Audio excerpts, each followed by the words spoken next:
Hello guys and welcome to another video from Vintage Radar. Today I'm going to show you how to wind an automatic watch.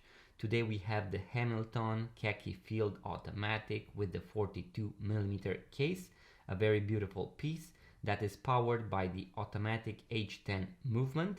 Now the first thing that you need to know is that all automatic watches are mechanical watches. So mechanical watches can be divided into manual winding mechanical watches and automatic mechanical watches. Now the main difference between a manual winding mechanical watch and an automatic watch is this metallic part on the back, which is called a rotor.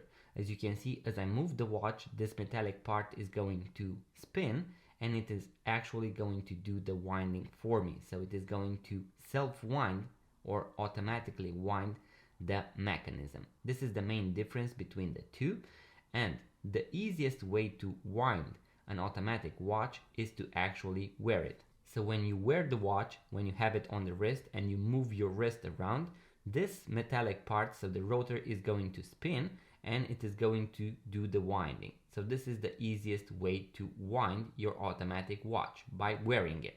When you pick the watch after a long period of time, the watch is not going to be ticking because no energy is stored within.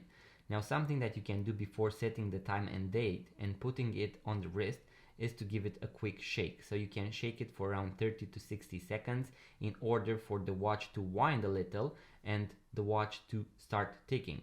That way, when you put the watch on the wrist, it is going to have a little bit of energy in order to keep on ticking. Now there are going to be some automatic movements that also feature a manual winding option, just like this one, just as like a lot of modern Seiko 5 watches. Now there are going to be a lot of automatic watches, especially vintage ones such as the Seiko 5s, that do not feature a manual winding option. So you need to read whether your movement or your watch model has this manual winding feature. So you can also manually wind your automatic watch.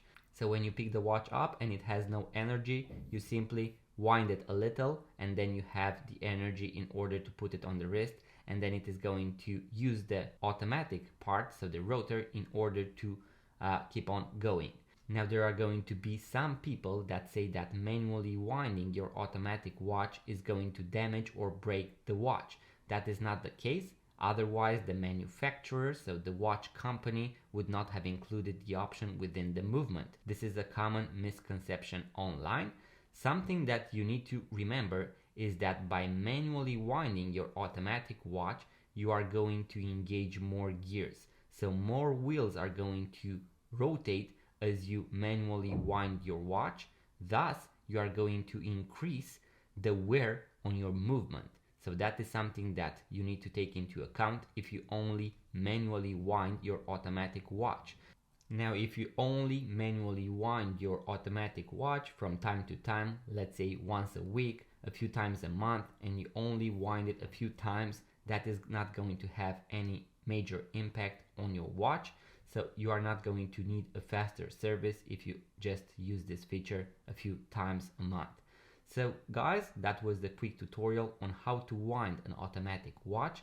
Once again, this is going to apply for most automatic watches out there. There are going to be a few that have a screw down crown, so you are going to need to unscrew it first in order to wind it, and then push it and screw it back in. But other than that, all automatic watches basically have this principle, so you can use the rotor on the back, so you can wear the watch. That is the easiest way to wind an automatic watch. You can also give it a quick shake in order to jumpstart it, and only if you have the option on your movement, you can rotate the watch crown in a clockwise direction in order to manually wind the watch. So guys, that was the quick tutorial that I had for you today. In case you enjoyed it, make sure to give it a thumbs up and subscribe to this YouTube channel, leave a comment, and if you are into watches, vintage watches, watch tutorials and watch reviews, guys, make sure to stick around. So subscribe to this YouTube channel, and I'm going to see you on the next video.